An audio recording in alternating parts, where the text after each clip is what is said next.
All right, we're going to go to audience questions now. I think the lights may come up a little bit so that I can see you, and the way it will work is if you just raise your hand. Oh, right over here, and then I'll come over here. So down in the front row, down the steps. Now, I want to say again, I need you to really ask a question. I need it to be terse. I need it to be on point. I need it not to repeat material we've already covered. You're going to be great, right? And can you tell us your first name or last name? My name is Ed Cook. I'm a professor at the University of Richmond, and I teach decision-making under uncertainty, and you've talked about that. My question is, given that it's all very uncertain, how do we go about making a decision whether or not we're going to spend $1 trillion, $100 trillion, or $1 million trillion on this problem? That was such a well-formed question. That's the model. Who would like to take it first? Either side. I'm happy to. Go for it.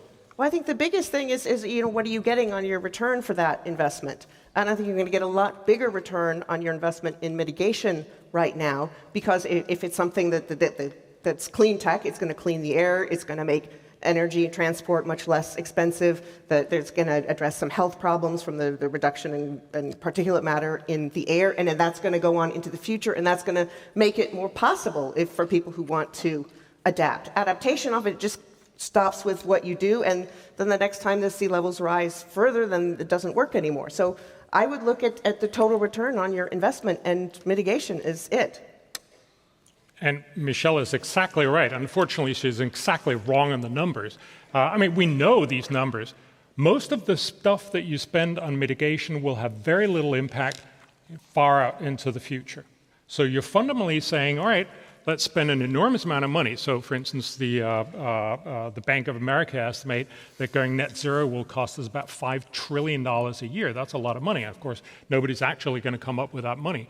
But $5 trillion a year, and yet the net benefits will only start towards the second part of this century. However, if you invest in adaptation, you can help people now. And especially, of course, when you worry about poor people, the question is, do you worry about helping poor people now, or do you worry about helping them ineffectively in 100 years when they're much richer? And the overwhelming estimate is that you should help them now with the things that they actually need, much of which is adaptation, but also many, many other things like not dying from tuberculosis and malaria and all these other things. So again, there's very good evidence, and I totally agree that we should look at what's the cost and the benefits, but it gives you a very different answer.